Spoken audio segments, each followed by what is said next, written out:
Something unprecedented is unfolding with Jon Rahm right now. The Spanish star who helped lead Europe to Ryder Cup victory has the entire golf world watching tensely. Just months after the triumph at Bethpage, where he battled for European pride with everything he had, Rahm now faces potential permanent exclusion from that very same competition. The reason is a multi-million-dollar standoff he refuses to resolve. A decision that puts both his legacy and his Ryder Cup future in serious jeopardy. The relationship between Jon Rahm and the DP World Tour has reached a breaking point, and this conflict runs considerably deeper than financial disputes alone. After his controversial move to Saudi-funded LIV Golf, a decision that already fractured the sport along ideological lines, Rahm has drawn a firm line. He's refusing to pay substantial fines imposed by the DP World Tour for participating in competing events without obtaining required permission. This isn't merely an administrative disagreement about paperwork and procedures. It's a fundamental fight over principles, institutional power, and the future structure of professional golf. While the DP World Tour insists on enforcing its established rules consistently, Rahm refuses to back down from his position, and the potential consequences could reshape professional golf's landscape. His place on the European Ryder Cup team, an honor he has defended with unmistakable passion throughout his career, hangs precariously, and the deadline for resolution is approaching rapidly. Tensions began escalating significantly when Rahm, alongside other prominent European stars, including Tyrrell Hatton, made the jump to LIV Golf. The DP World Tour, which maintains a long-standing strategic alliance with the PGA Tour, responded by imposing financial sanctions according to its membership rules. According to tour regulations, members must formally request permission to participate in events that conflict with the DP World Tour's own schedule. LIV Golf tournaments clearly fell into that prohibited category. The fines accumulated quickly, reportedly reaching approximately $127,000 per tournament played without authorization. Many players who joined LIV chose to pay the assessed fines or resign their DP World Tour membership entirely to avoid ongoing confrontation. But Rahm and Hatton selected a different path. They appealed the sanctions formally, a legal maneuver that temporarily suspended enforcement and allowed them to compete in the 2025 Ryder Cup at Bethpage, New York. There they played crucial roles in Team Europe's victory, a triumph that reignited the transatlantic rivalry and provided some of the competition's most memorable moments.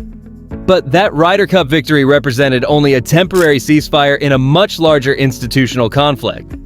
The appeals process merely delayed the inevitable consequences rather than resolving the underlying issues. And now that the Ryder Cup has concluded, the accumulated bill has come due.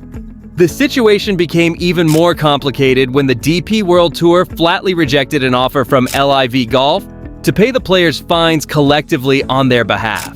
This was an unmistakable signal that the tour's position wasn't simply about recovering money. It was about upholding institutional rules and enforcing individual accountability. The DP World Tour clearly wanted to establish a precedent. Defecting to a rival organization without facing consequences is fundamentally unacceptable. Former PGA Tour player Smiley Kaufman captured the frustration many feel during his podcast, expressing that there are clear rules, and if you're a tour member, you cannot simply join a competing organization without consequences. His words reflect the deep divisions LIV Golf has created, rifts that have fractured friendships, strained family relationships, and now threaten to tear apart the Ryder Cup's traditional structure.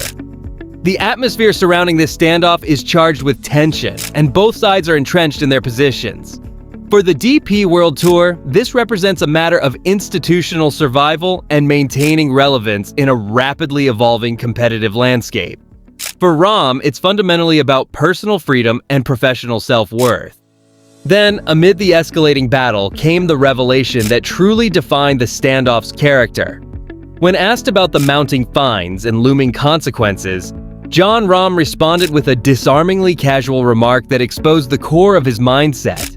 With a slight smile, he admitted he had completely forgotten about the situation, adding that forgetting was actually positive. This comment, seemingly lighthearted on the surface, was actually a powerful statement about his attitude. It demonstrated that the fines didn't intimidate him psychologically. He had already mentally moved beyond the dispute. It wasn't genuine forgetfulness, it was a deliberate choice to ignore the DP World Tour's institutional pressure. This revelation, combined with news that the tour rejected LIV's settlement offer, made crystal clear that there was no simple resolution path forward. The battle lines had been definitively drawn. The DP World Tour demanded that Rahm personally pay his assessed fines to maintain his membership and Ryder Cup eligibility. Rahm's casual dismissal made abundantly clear he had no intention of capitulating to that pressure. The confrontation had become inevitable, and the stakes couldn't be higher. The future participation of one of Europe's biggest golf stars in the world's most prestigious team competition. Analysis of this situation reveals a complex intersection of pride, politics, and the changing economics of professional sports. Rahm's refusal to pay isn't merely a financial calculation, it's a symbolic act of institutional defiance. By joining LIV Golf on a contract reportedly worth hundreds of millions of dollars, he has achieved a level of financial independence previously unimaginable for professional golfers. From his perspective, the DP World Tour's fines are financially trivial, but the principle of being forced to pay an organization he views as restrictive and outdated is personally unacceptable. He sees himself as an independent contractor with the fundamental right to monetize his talent wherever he chooses. This perspective clashes directly with the traditional membership model of both the PGA and DP World Tours, which demand loyalty and exclusivity in exchange for providing a competitive platform and infrastructure. The DP World Tour's refusal to accept money from LIV Golf reinforces their institutional stance. This dispute transcends financial considerations and centers on organizational control. They're attempting to stem the flow of players to LIV and preserve their own competitive value and institutional authority. The implications for the Ryder Cup are enormous and potentially precedent-setting. If Rahm loses his DP World Tour membership, he becomes ineligible under current rules for the 2027 Ryder Cup at Adair Manor, Ireland. This would represent a massive blow to Team Europe's competitive prospects. Rahm isn't just another talented player. He's a team leader, an emotional catalyst, and a consistent points producer. His partnership with Tyrrell Hatton was among the highlights of recent competitions, and his passion for the Ryder Cup is genuinely unmatched. A Ryder Cup without Rahm would not only weaken Europe competitively, but also damage the event's credibility and prestige substantially. It raises fundamental questions about what the Ryder Cup actually represents. Is it still genuinely a competition between the best players from Europe and the United States? If some of the world's best players are sidelined due to tour politics rather than competitive merit, fans, sponsors, and organizers are forced to confront what matters more: traditional institutional structures or the quality of actual competition. The pressure on the DP World Tour to find some resolution will intensify as 2027 approaches, but for now, they're standing absolutely firm on their position. As the storm swirls around him, Rahm has decided strategically to step back temporarily. He announced a 4-month break from DP World Tour competition after a season that, despite 12 top 10 finishes, was disappointing by his exceptionally high standards, marking the first time since 2016 that he failed to win a single individual title. His next scheduled competitive appearance is the 2026 LIV Golf season opener in Riyadh. This extended break could be interpreted as a period of personal reflection, but it also functions as a strategic maneuver. It allows tensions time to potentially cool, but simultaneously increases pressure on the DP World Tour, which must operate without one of its biggest marquee attractions for an extended period. The question hanging over the entire golf world is simple but profound: who will blink first? Will Rahm ultimately decide that his Ryder Cup legacy is worth paying the fines? Or will the DP World Tour, under mounting pressure from players, fans, and commercial sponsors, adjust its rules to reach some form of compromise? The future of the Ryder Cup format and Jon Rahm's career trajectory both hang in precarious balance. Now that attention has shifted from the 2025 Ryder Cup, the golf world looks ahead with uncertainty, and Rahm's future remains more unclear than ever. The decision he makes will not only shape his personal career, but could also fundamentally reshape the future relationship between traditional tours and LIV Golf. The 2027 Ryder Cup at Adair Manor looms on the horizon, and the prospect of a European team without its Spanish talisman is unthinkable to many passionate fans and observers. Will he pay the fines and secure his place in Ryder Cup history? Or will he stick firmly to his principles and risk watching one of golf's most iconic events from the sidelines? This represents more than a conflict about money or administrative rules. It's a battle for the soul and future direction of professional golf itself. Meanwhile, in a development that shocked the golf world equally, LIV Golf has made an announcement that fundamentally undermines its original identity.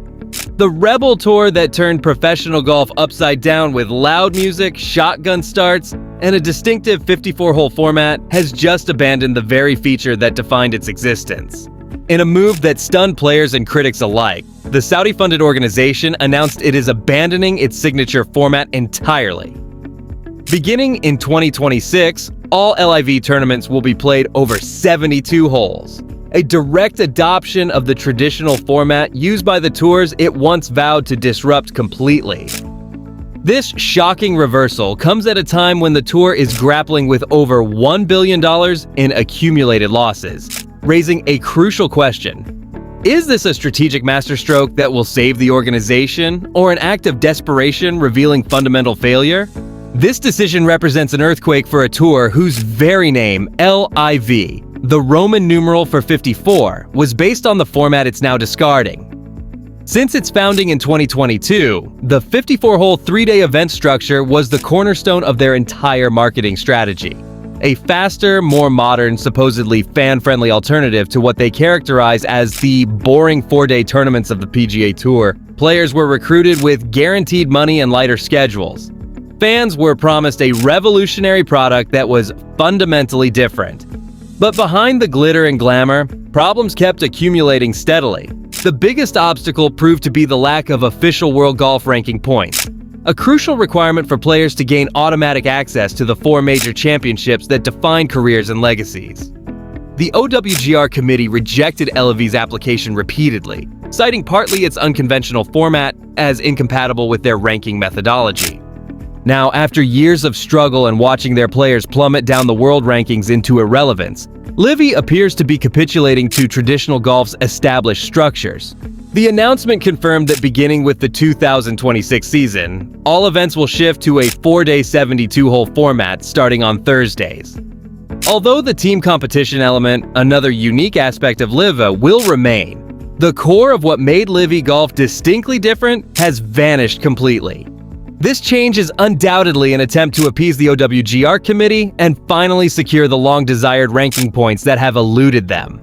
Without those points, LIV stars, despite their massive guaranteed contracts, are becoming increasingly irrelevant in the context of major championships. Former world number 1 Dustin Johnson provides a stark example. He has fallen to an astonishing 604th place in world rankings. For players like him, entry into the Masters, US Open, the Open Championship, and PGA Championship is no longer guaranteed based on ranking. The switch to 72 holes represents a gamble, an attempt to force open the door to the majors before it slams shut permanently. The financial backdrop of this decision is equally dramatic and revealing. Recent financial documents from LIV Golf's UK operations revealed staggering losses exceeding $1.1 billion since inception. In 2024 alone, losses exceeded $461 million. Independent financial directors even expressed material uncertainty about the company's ability to remain financially stable long-term. Although Saudi Arabia's public investment fund, with an estimated value of $925 billion, has pledged to cover all losses indefinitely, the question remains, how long are they willing to bankroll a product that bleeds so heavily financially? CEO Scott O'Neill recently claimed that LIV secured $500 million in sponsorships recently. But this new revenue stream pales in comparison to their massive expenses. The decision to change formats may also represent an attempt to make the tour commercially viable and more attractive to sponsors seeking stability and traditional legitimacy. Player reactions to this monumental shift highlighted the divisions and differing interests within professional golf. Jon Rahm, LIV's reigning individual champion, fully embraced the change. calling it a win for the league and its players. He emphasized that competitors want every opportunity to compete at the highest level, and the switch to 72 holes strengthens competition and tests players more completely. Dustin Johnson was similarly positive, noting that playing 72 holes feels more like the major tournaments everyone grew up with and gives the best players more opportunity to rise to the top.